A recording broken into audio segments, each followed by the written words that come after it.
Está comenzando Biblia Fácil. Hoy hablaremos sobre un tema realmente interesante. Fíjate que cada día se abre una nueva iglesia en algún lugar del mundo.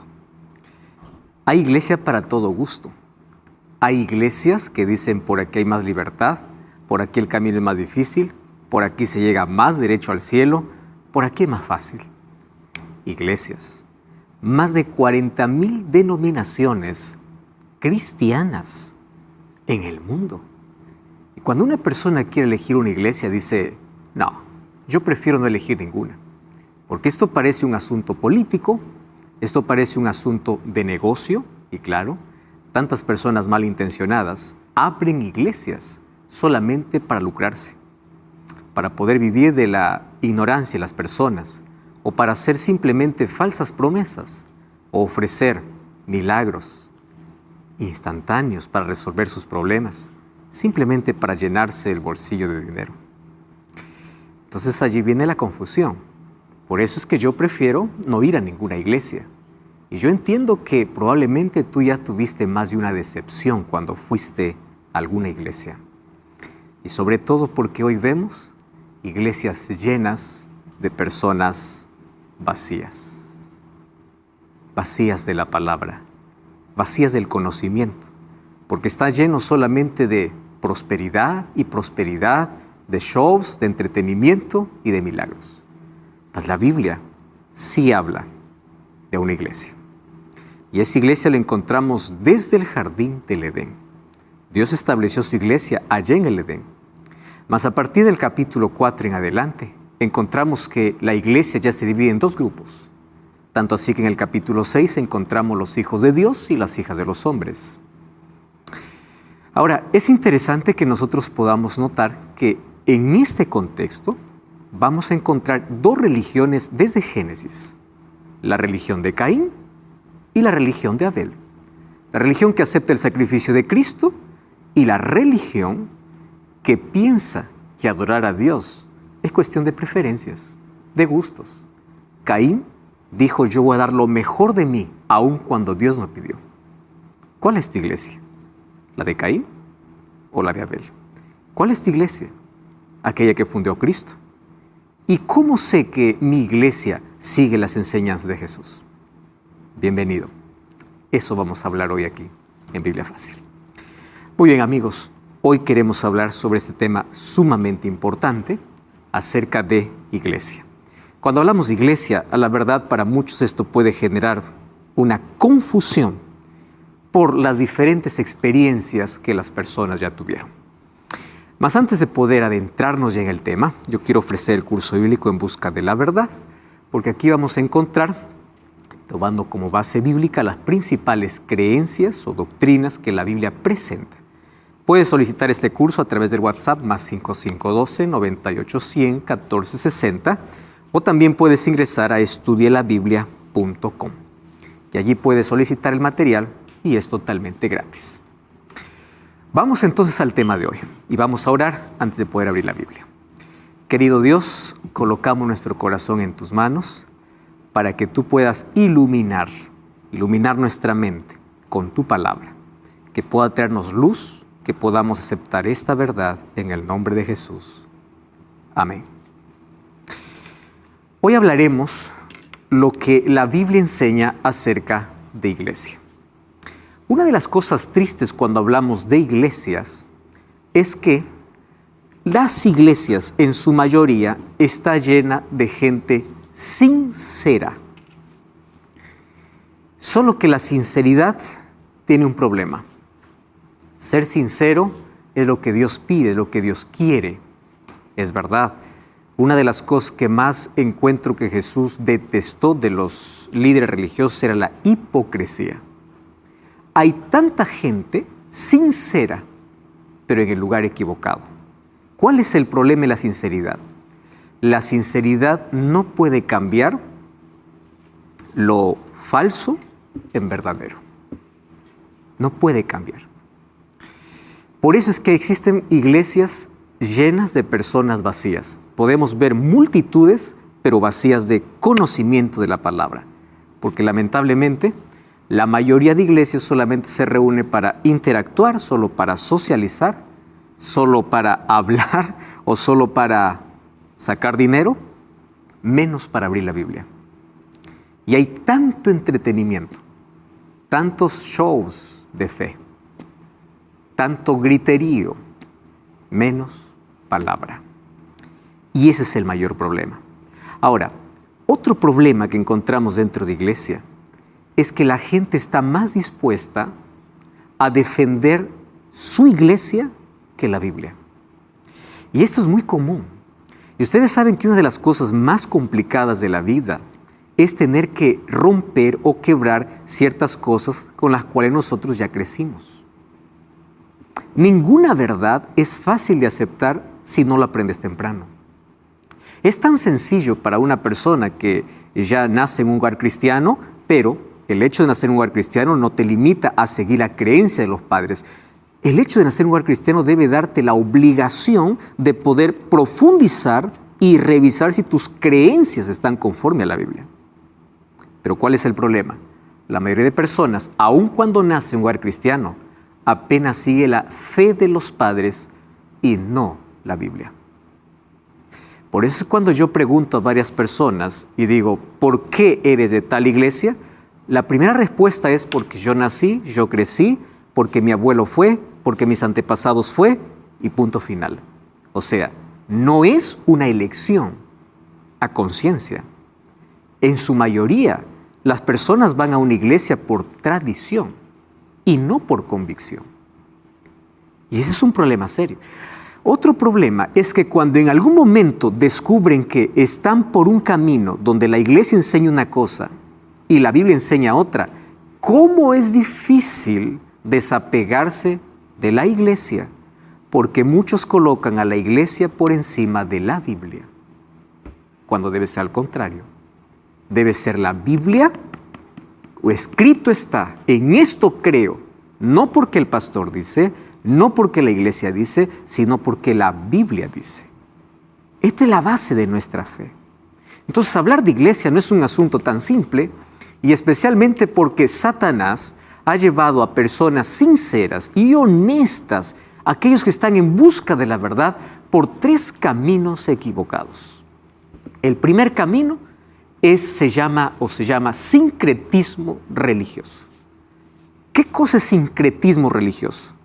Intentar mezclar la palabra con la tradición, la verdad con un poco de mentira. Lo que dice la Biblia con un poquito de lo que habla el pastor, aunque no esté en la Biblia.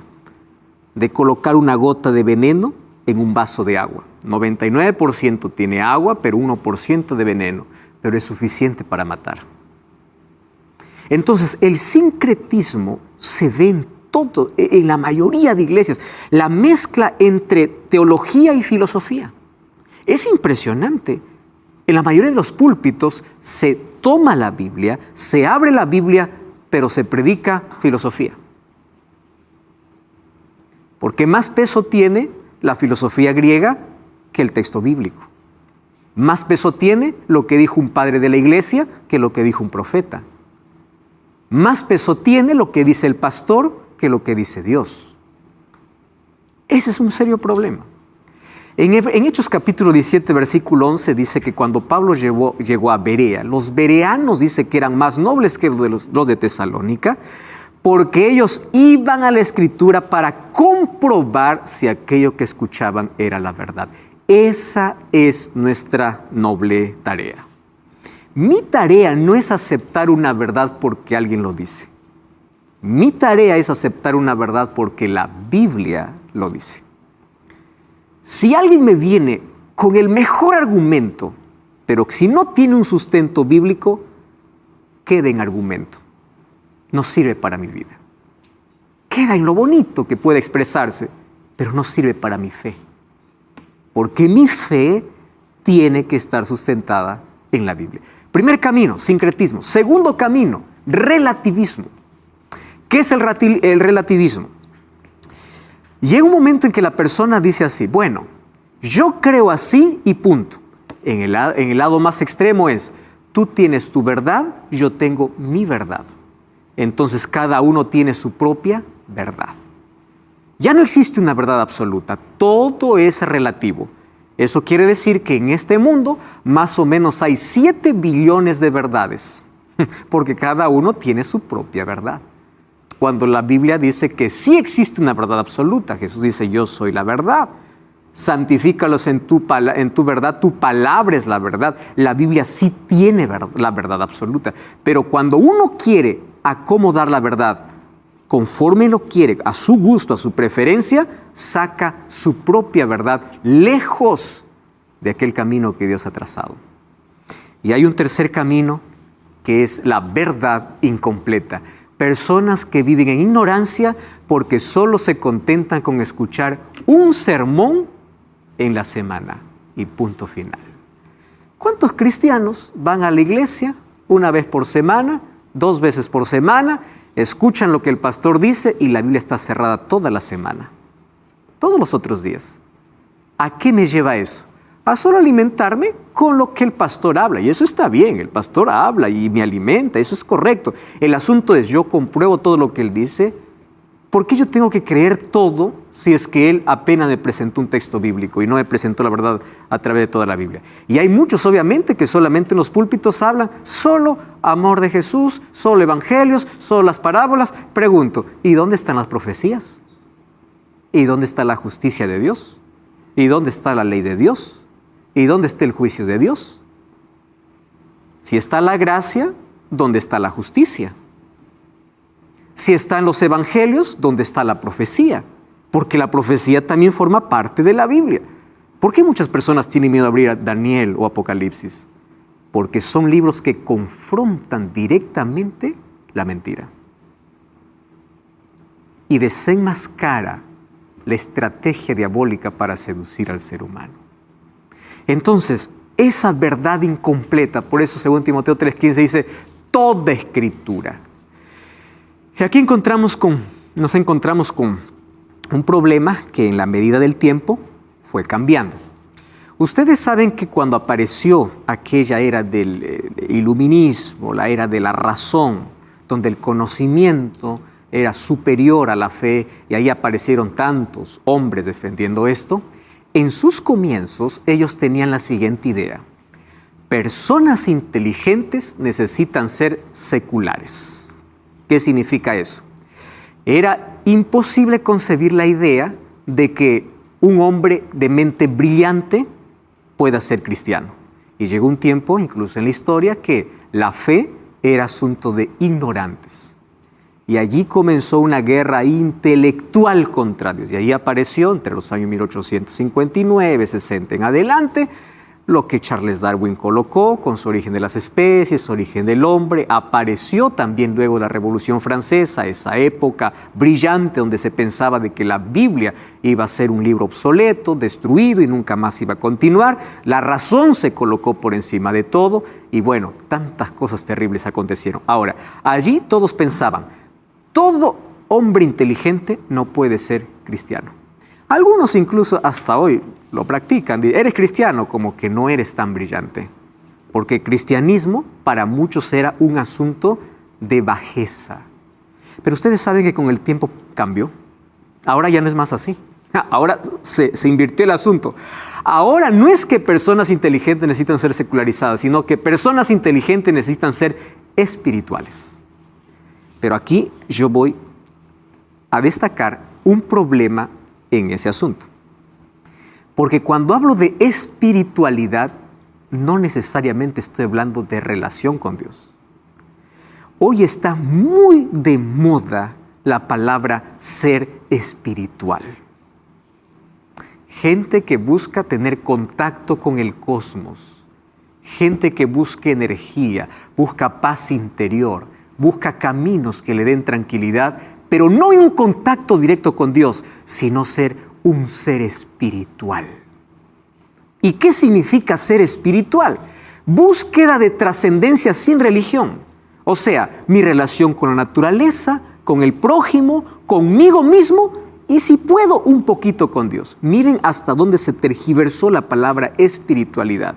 Ya no es relación directa con Dios, sino mi relación conmigo, con la naturaleza, con mi prójimo y bueno, si puedo con Dios. O sea, la espiritualidad ahora se redujo al campo netamente humanista. Yo soy el centro. Yo soy importante. Dios fuera, aun cuando la palabra viene disfrazada, espiritual. ¿Y saben cuál es el resultado de esto?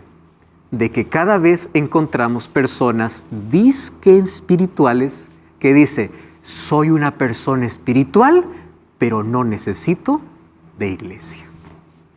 Yo no sé si ustedes allí vieron en estas últimas semanas, acompañé muchas publicaciones y reposteos ahí en Facebook y en Instagram también vi, de personas que decían, yo soy cristiano sin iglesia. Jesús sí, iglesia no. Hay un rechazo completo a la iglesia. Pero ustedes saben que esto no es una novedad. En el año de 1970, en Alemania, ya se escuchó el grito, Jesús ja, Kirche nein, que significa Jesús sí, iglesia no. Y hay muchas personas que dicen, está bien, yo acepto a Jesús, creo en Jesús, pero iglesia no. ¿Y por qué tanto rechazo a la iglesia? ¿Por qué? Cuando ustedes abren ahí Hechos capítulo 2, miren lo que dice la Biblia, versículo 47, vamos al primer texto. Cuando los discípulos estaban allí reunidos y allí vino el Espíritu Santo sobre ellos, dice así, desde el versículo 46, perseverando unánimes cada día, ¿dónde dice que estaban ellos perseverando? En el templo, ¿correcto? O sea, estaban reunidos, partiendo el pan en las casas, comían juntos con alegría y sencillez de corazón, alabando a Dios y teniendo favor con todo el pueblo. El Señor añadía, ¿qué cosa dice? Cada día la iglesia, ¿a quiénes añadía? A los que habían de ser salvos. La iglesia no salva,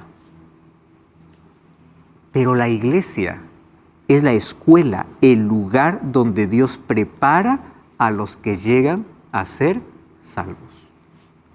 ¿Puede una persona, por X motivo, salvarse sin haber ido a una iglesia? Puede, porque Dios es el que salva.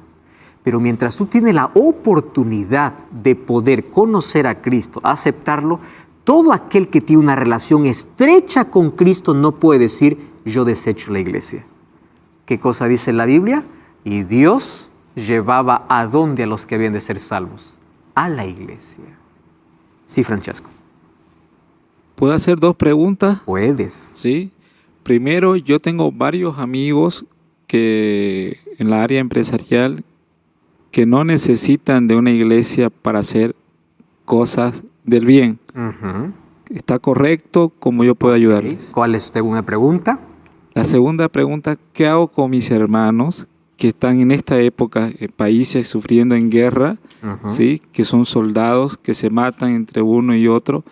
¿Cómo puedo yo decirles que están en un mal camino? Sí. Muy bien, puedo responder de las dos preguntas. Primera pregunta, para hacer el bien yo no necesito de iglesia. Esa es la hipótesis más común. ¿Por qué razón? Porque miran a la iglesia como el grupo de defectuosos y yo me coloco desde el lado como alguien que no formo parte de aquellos malos, violentos, etc. Yo no voy a la iglesia porque es una tira de mentirosos, no sabe su vida, yo soy mejor. Entonces yo puedo hacer obras de bien, pero ahí hay un problema, las obras no salvan. Yo puedo ser el más generoso, ¿qué cosa dice el libro de 1 Corintios 13? Puedo dar mi cuerpo para ser quemado, puedo entregar todos mis bienes, pero si no tengo amor, el amor tiene su fundamento en Dios. Y cuando yo voy a Dios, Dios me conduce a través de su iglesia. Entonces yo puedo hacer el mayor sacrificio del mundo y eso no me salva. Por eso el decir, yo puedo hacer toda obra de bien sin iglesia, puedes hacer, pero eso no te salva. Porque la salvación no es por lo que yo hago, es por lo que permito que Dios haga en mi vida. No es por lo que yo doy, es por lo que yo recibo de parte de Dios.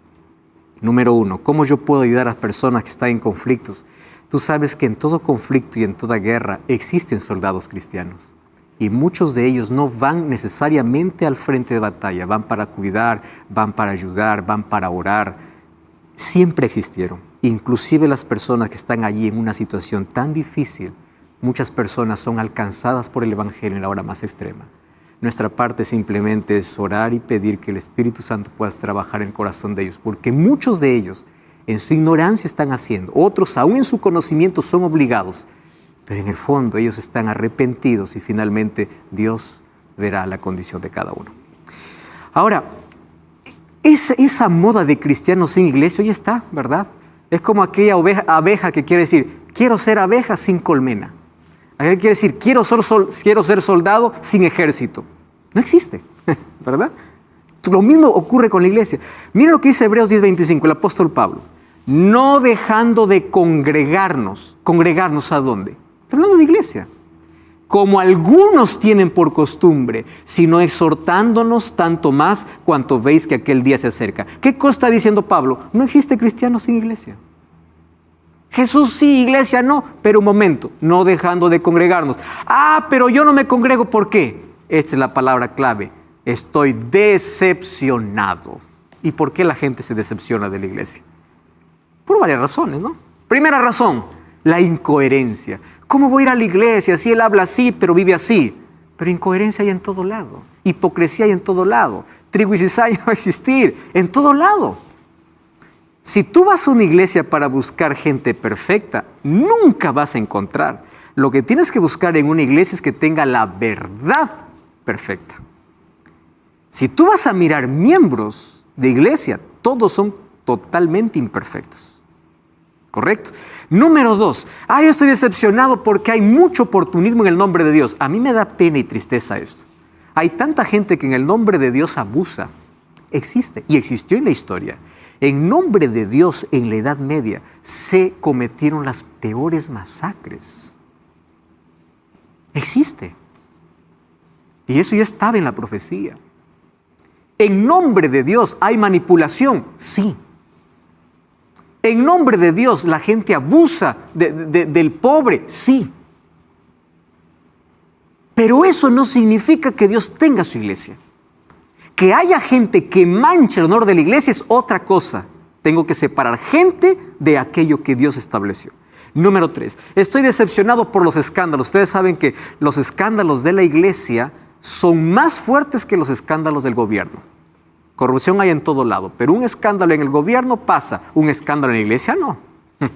Es más fuerte, Satanás aprovecha más para desanimar la fe de aquellos que están débiles. Número 4, personas heridas por la organización. Yo quiero salir de la iglesia porque estoy herida y me maltrataron. Escúchame una cosa, probablemente estoy hablando para ti, fuiste maltratado. ¿Sabes? En todo lado van a existir gente así. Yo estoy decepcionado de la iglesia y me voy para afuera. Afuera igual te decepcionan y sigues allí. Pero sabes, tú no puedes intentar talar un bosque porque solamente hay un árbol podrido. Puede ser que tú estuviste lamentablemente cerca de un árbol podrido, pero no quiero decirte que todos los árboles están podridos. Tú no puedes decir que todas las manzanas son podridas porque una te tocó podrida. No. Entonces dejemos aquellas heridas y volvamos a Cristo, porque Cristo sí estableció su iglesia. Vuelve a la iglesia. No por la organización, no por el pastor, no porque alguien te dice, hazlo porque amas a Cristo. Y dice que Dios coloca en su iglesia aquellos que iban a ser salvos.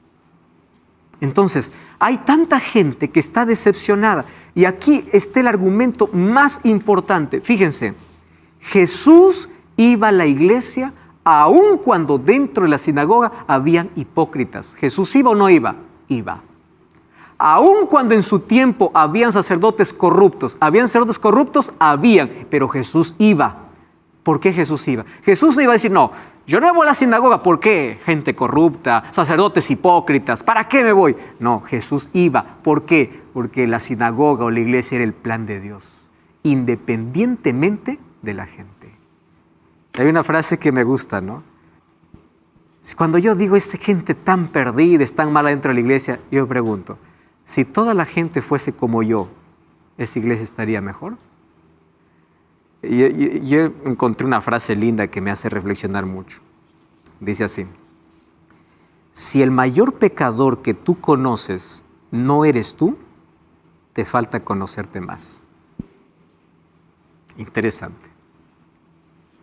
Si toda la gente fuera como yo, ¿sería la iglesia perfecta?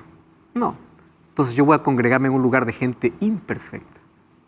Sin embargo, el plan de Dios es que me ayude a convivir con gente imperfecta, pero que comparte la misma fe. Rebeca. Entonces estamos hablando de que la iglesia, es importante ir a la iglesia por estar en el lugar o por lo que vamos a ir a escuchar, que es la palabra de Dios. La iglesia es importante porque ahora te va a mostrar porque tiene una misión que cumplir. Porque, por ejemplo, hoy en día, con todos los medios de comunicación que hay gente que dice, bueno, no voy a la iglesia porque no me siento cómoda con la gente, pero voy a mirar el culto, la misa, lo que sea. Hay dos motivos allí. Hay gente que no puede ir a la iglesia porque está enferma, tiene circunstancias difíciles. Está acompañado de casa, pero es miembro de iglesia, solo que acompaña una iglesia digital o una iglesia virtual, pero es miembro, es parte de la iglesia. Pero lo correcto sería que vayamos. Lo correcto sería, mientras tú tienes la posibilidad y está todo bien, anda.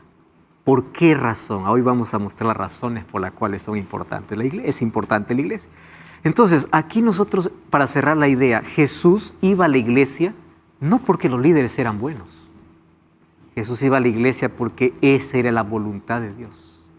Ese es el ejemplo que Jesús nos dio. La Biblia dice que al llegar a Nazaret, donde había sido criado, Jesús entró en el día de reposo en la sinagoga conforme a su costumbre. Y la palabra costumbre no es ocasional, era su hábito. A pesar de que allí le herían, a pesar de que ellos mismos finalmente le matarían, a pesar de eso, él iba. Qué ejemplo, ¿verdad? Qué extraordinario. Ahora, la Biblia retrata a la iglesia como la institución divina y la llama iglesia de Dios. ¿Y cómo es esa iglesia de Dios? Eso vamos a ver ahora mismo. Vamos a una brevísima pausa, no cambies el canal y estamos de regreso. Esta Biblia Fácil.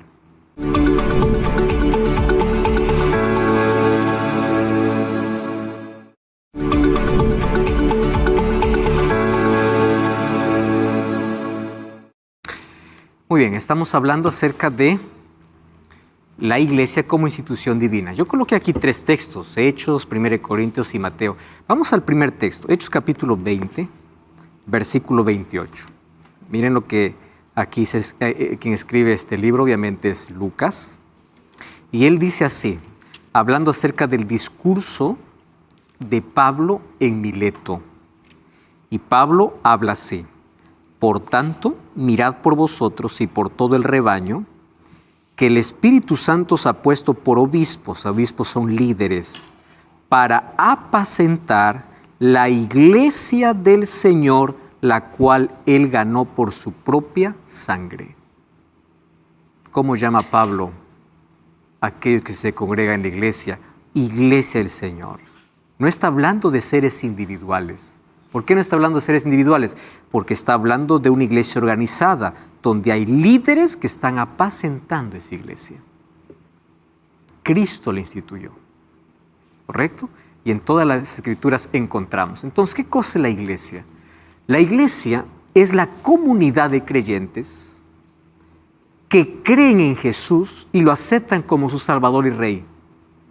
Pero tiene una misión.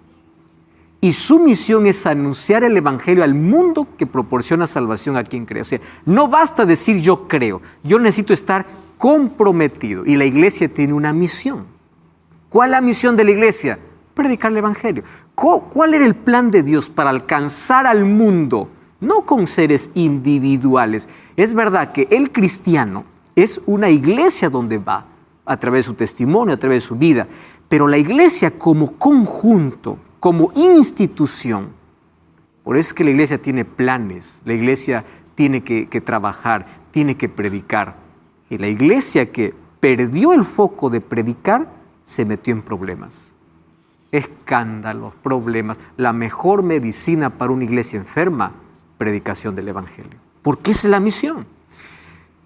Es el medio señalado por Dios para la salvación de los hombres y fue organizada para servir. Y su misión es anunciar el Evangelio al mundo. Esa es la misión como iglesia. Ahora fíjense, en la Biblia encontramos por lo menos unas 5 a 6 metáforas de iglesia para poder ilustrar por qué necesitamos de la iglesia como institución. Primero, la iglesia dice que es como un cuerpo. Efesios 4, 2 y 5, 23 habla de que todos somos miembros y todos, ahí Pablo usa la metáfora del cuerpo, es como el cuerpo. Unos son mano, otros son ojo, otros son cabeza, otros son pies, pero todo cuando se une funciona bien. Nadie es más importante que otro. A veces nosotros damos más prioridad a algunas partes del cuerpo, ¿no?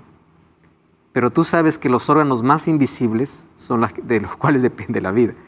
A ver, maquilla bien, ¿no?, el rostro.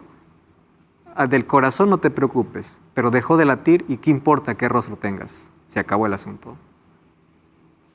Cerebro, no se ve, no aparece, pero espera que deje de funcionar. En la iglesia es así.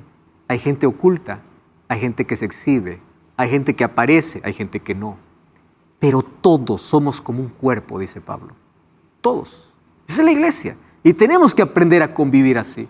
Número 2, la iglesia somos nosotros en el sentido de que somos el templo del Espíritu Santo. Primera de Corintios 3:9 dice, vosotros sois el templo del Espíritu Santo. La iglesia es como un ejército. Efesios 6, 10 al 16, ¿qué cosa es lo que dice?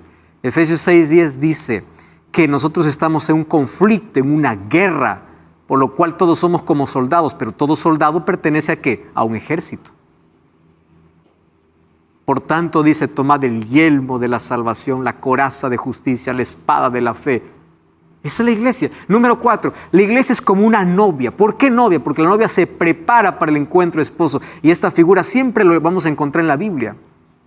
La novia, Mateo capítulo 25, las 10 vírgenes. La novia preparada, llegó el esposo. En Apocalipsis capítulo 19, o otros capítulos, dice el encuentro de la novia con el esposo, representando la preparación, la pureza, la entrega, la espera para ese grande día. La iglesia es considerada como baluarte de la verdad, la que sostiene la verdad según 1 Timoteo 3:15. La iglesia también es como un hospital, porque todos los que están allí están estando en un milagro de Dios. Todos estamos enfermos del pecado. La iglesia también es como una escuela, porque ahí nos entrenamos, nos preparamos, allí comprendemos. La iglesia es como una familia. Díganme ustedes si tienen la familia perfecta. ¿Cómo es una familia? Tiene sus bonitos momentos, pero tiene sus pésimos momentos. ¿Y por qué es como una familia? Como Jesús nos enseñó en el Padre Nuestro. Padre nuestro que estás en el cielo. Si yo le llamo a Jesús de Padre, quien cree en Él es mi hermano. Por eso es que el término en la iglesia es hermano. ¿Por qué? Tenemos un Padre. Yo no puedo llamar a Dios de Padre y menospreciar al hermano. No tiene lógica. Porque la iglesia es como una familia. Pero aquí viene el problema. ¿Cómo elijo una iglesia si hay tanta confusión? Esto se volvió un laberinto.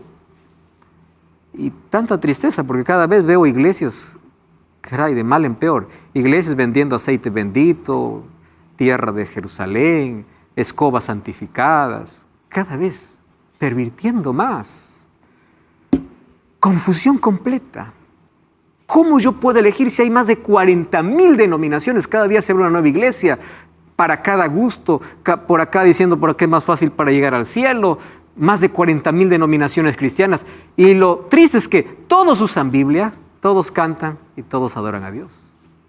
Y allí viene el problema, porque allí encontramos por lo menos 4 preguntas. La primera pregunta más común es, yo voy a cualquier iglesia porque todas adoran a Dios. Ese es el mismo problema que teníamos con el sábado, ¿recuerdan? Todos los días son iguales.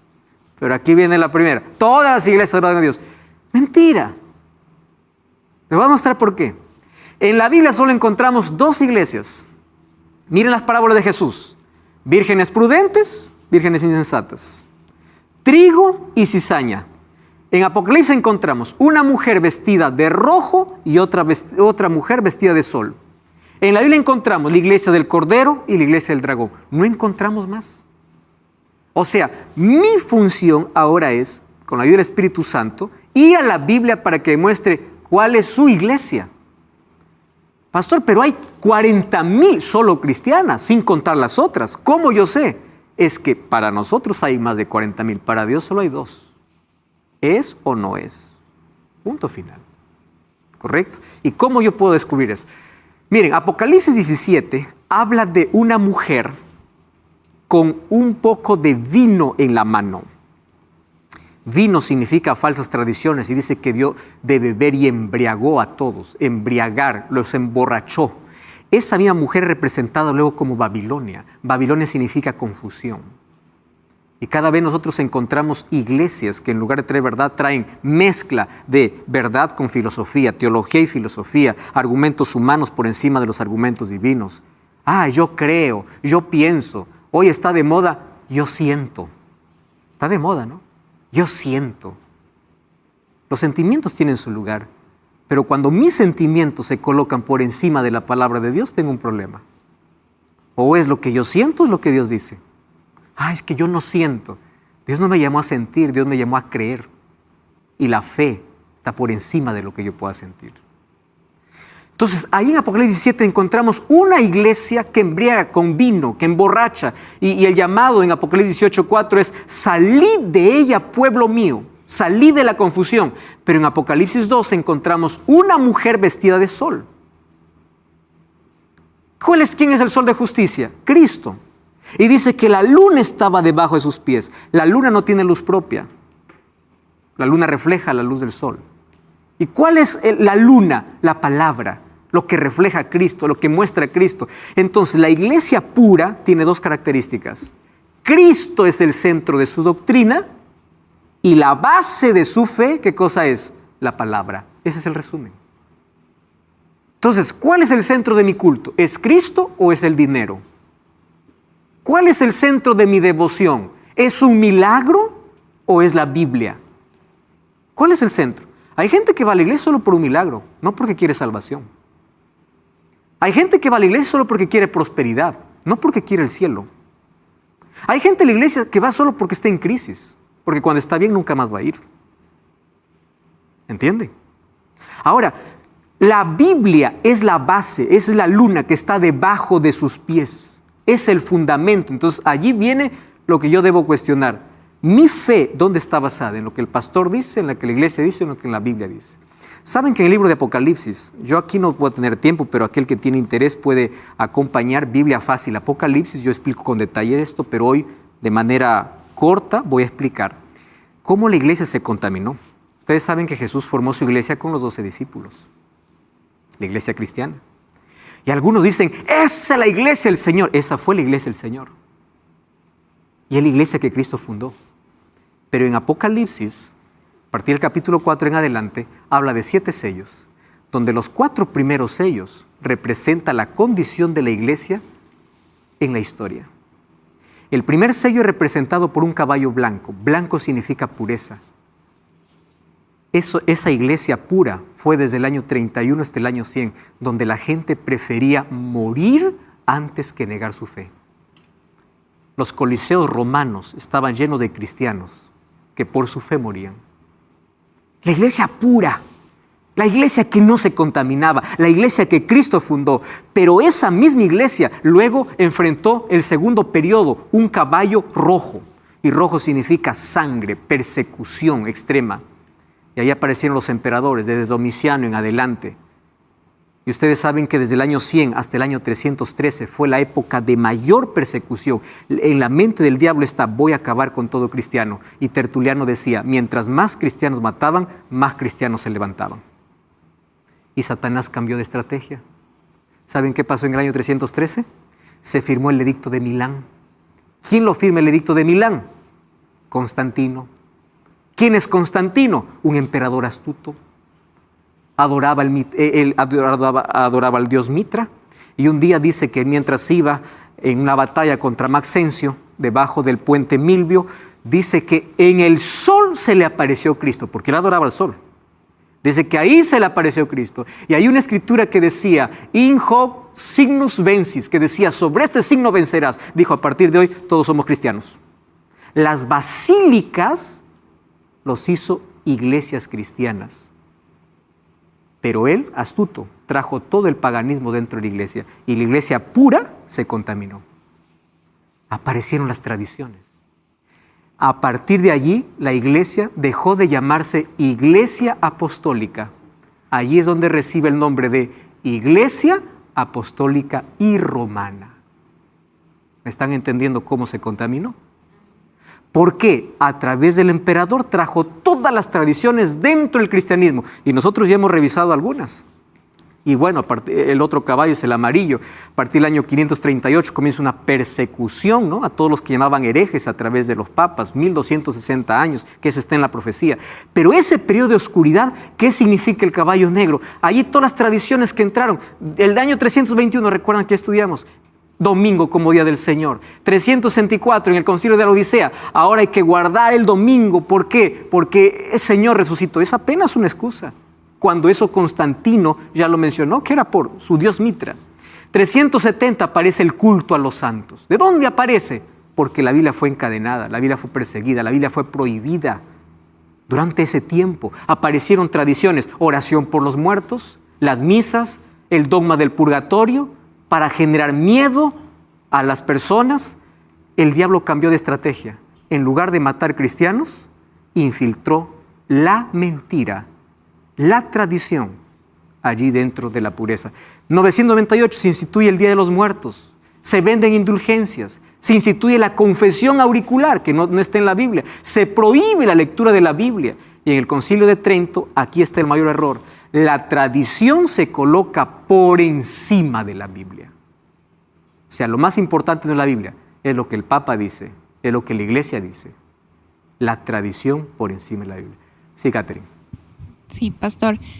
¿Qué pasa si una persona está asistiendo a una iglesia donde solamente se habla de gracia? Uh-huh. ¿Ya? Se habla de gracia y que Jesús pagó mis pecados y yo puedo hacer lo que yo quiero. Uh-huh. Y resulta que esa persona asiste a esa iglesia porque un familiar tuvo el milagro de que un familiar de la noche a la mañana fue curado por un cáncer. Uh-huh. Y esa persona se arraiga a la iglesia por el milagro, Uh-huh. pero sabiendo, estudiando la Biblia, sabiendo que lo que predica su iglesia no es verdad. O sea, ¿cómo haríamos con una persona así? Es donde yo coloco mi fe. Los milagros no son la evidencia de que viene de Dios. Mateo 7, 21 al 23 dice, muchos me dirán aquel día, en tu nombre hicimos milagros, en tu nombre echamos fuera demonios y les diré, no los conozco. Mi fe no debe estar basada en un milagro, porque el diablo también hace milagros. Allá cuando Moisés fue al faraón, dejó su vara y se convirtió en serpiente. Los magos también lo hicieron. Y lo que los magos hicieron era de Dios, no era de Dios.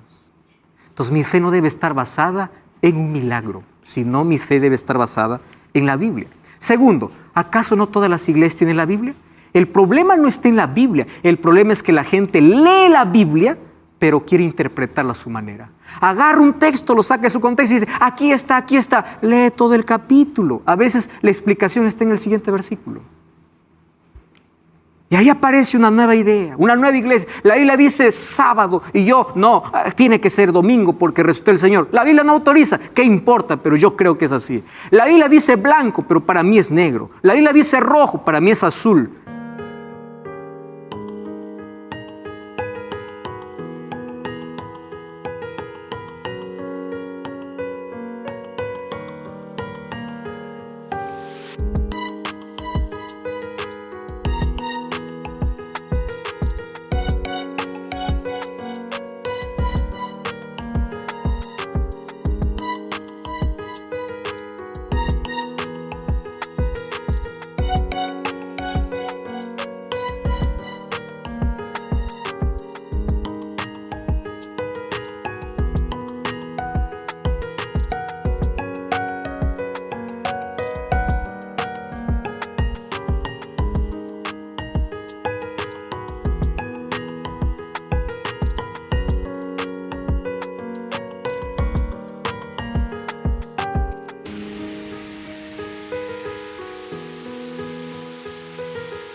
aparece una nueva iglesia, interpretaciones. Ese es el problema. No todo el que me dice Señor, Señor entra en el reino de los cielos, sino el que hace la voluntad de mi Padre. Muchos dirán aquel día, mira Catherine este texto, no profetizamos en tu nombre, no echamos fuera demonios. O sea, los milagros no son evidencia de que la iglesia es verdadera.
El libro de Isaías capítulo 4 versículo 1 dice, hablando de una profecía, 7 mujeres echarán mano de un hombre y le dirán así, nosotros nos vestiremos con nuestro vestido y comeremos nuestro pan, solamente danos tu nombre. Es la realidad de las iglesias, solo queremos tu nombre, deja que nosotros nos vistamos como queramos y comamos como